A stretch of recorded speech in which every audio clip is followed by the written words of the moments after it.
Assalamualaikum warahmatullahi wabarakatuh. Kabajamtoota fi hordoftoota miidiyaa Fajrul Islaam bakka jirtanitti nageenyi rabbii isinirra haa jiraatu isiniin jecha kan isin dhaggeeffataa jirtan miidiyaa keessan Fajrul Islaam irraa sagantaa oduuti. Dura dursuun hangafoota oduuti. Madarasatul Furqaan godina Wallagga Bahaa aanaa waamaa Hagalootti harmootii 85 fi ijoollee 45 huruufaa kaasee hanga kitaaba adda addaatti barsiisaa ture eebbisiisuun isaa dhagahamee jira. Shahaadaan akkuma itti fufetti jira. Namoonni shahaadaa qabatanii amantii isaanii dhalootaatti deebi'an akkaan dabalaa jira jetti oduun nu dhaqqabe. Godina Wallagga Lixaa aanaa Gullisoo ganda walii galtee Diillaa keessatti namoonni 21 shahaadaa qabatanii jiru jedhan.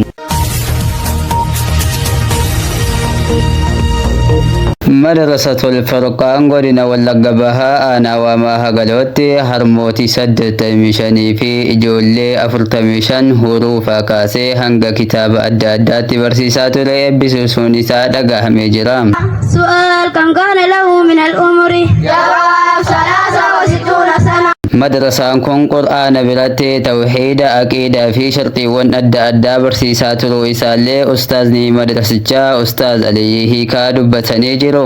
Maatiin barattootallee ijoollee isaanii haaluma kanaan itti fufanii akka barsiifatan dhaamanii jiru. Miidiyaa Fajrul Islaamillee kan hawaasa muslimaatiif sagalee tahaa jiru kan ulamaa biyya keenyaa sagaleen isaanii dhokatee ture amma baasee ummataan gahaa jiru. Kana birallee lukkuu hanga lubbootti waan isa barbaachisun bira dhaabbachuu qabnallee jedhanii jiru. Jiranii sababa miidiyaa dhabuutiif dhokachaa ture yeroo kanaan dura miidiyaa Fajrul Islaam qabeenya keessan ruhii keessan irra inshaallah islamaadiin kana obboleeyyan akhiraa akkuma saabonni gartee lubbuu isaanii itti kennaa turan lubbuurraa hanga lukkuu akka jiran sana qabeenya kennaanis lubbuu keenyaanis waan inni gartee nu barbaachiseen bira hadhaabannuun isiniin jedha inshaallah baadiyyaa magaalaa hundiyyuu itti eeda'uudhaan warri gartee miidiyaa kana hundeessuu irratti aarsaa gootan jazaa keessan rabbi isin haa kaffalu. Godina Wallagga Lixaa aanaa Gullisoo ganda walii galtee Diillaa keessatti namoonni 21 shahaadaa qabatanii jiru jedhan. Akka itti gaafatamaan dhimma Islaamaa aanaa Gullisoo jedhanitti namoonni shahaadaa qabatan kun bakka itti salaatanii fi bootaa qabriillee hin qabanu jedhu. Gandi sun hordoftoota amantaa biraatiin marfamtee waan jirtuuf hawaasni musliimaa akka masjida ijaaranii fi waan isaan barbaachisuun akka bira dhaabbatan illee gaafatanii jiru. Kana malees nama waa'ee amantaa Islaamaa nu barsiisullee hin qabnu jedhu hawaasni shahaadaa qabatan. Ani maqaan kiyya Awwal Muhammadin jedhama. Dura bu'aa mana maree Islaamaa aanaa Gullisoodha. Gullisoon godina Wallagga Lixaa keessatti argamti. Gimbiirraa fageenya kiiloomeetirii 60 irratti kan isheen argamtu. Viidiyoon armaan dura haala masjiida ganda walii galtee Diillaa aanaa Gullisootti argamu poost gochuun koo beekamaadha. Naannoon sun tarii uummanni masjiida kana ijaarratanii fayyadamaa jiran yeroo dhiyootti jechaadha gara Islaaminaatti kan dhufan maatii yookaan abbaa warraa 17. Jarri kuni naannoon sun naannoo isaan keessa jiraatan aanaa Gullisoo ta'ee baadiyyaadha. Xiqqaate fageenya kiiloomeetirii 50 ol nurraa fagaatu naannoo waliigaltee Diillaa kan jedhamu sana keessatti argamu. Islaaminaatti yeroo dhiyoodha kan isaan dhufanii maatiitiin gara Islaaminaatti kan dhufanii naannoo sana muslimni hin jiru. Irra caalaa amantoota biraadha jechaadha kan isaan ittiin marfamanii jiran wanta ta'eef yeroo ammaa kana masjiida haaluma naannoo isaaniitiin ijaaramanii itti fayyadamaa jiru. Uummanni sun masjiida ijaarrachuufirree dandeettii hin qabanii hubannoo Islaaminaa irrattirree kan isaan qaban gahaa miti. Tokko masjiida hin qabanii deebanii immoo lafa awwaalaa yookaan qabrii Islaamaarree wanti qophaa'ee hin jiru. Namni viidiyoo kana akka dabarsine kana argitanii obbolaan Akiraa kan taatan kan rabbi isin tarjoome hunduu jara kana bukkee dhaabbachuu qabnaa kan jedhu kaasuu barbaadeni. Yoo xiqqaate masgiida kan isaan barbaadanii masgiinni naannoo sanatti ijaaramee fi darasaan yookaan immoo imaamni irra achitti miindeffamee taa'ee fi namoota kana gara akkaataatti Islaaminaa keessa galuu danda'aniin hubannoo tokko tokko akka isaan kennaniif qabannee jirra jechaadha. Sheekh Hasan Ibrahim ana babboora ka'uun ganda sana deemanii hawaasa sana ziyaaruun isaanii dhagahamee jira.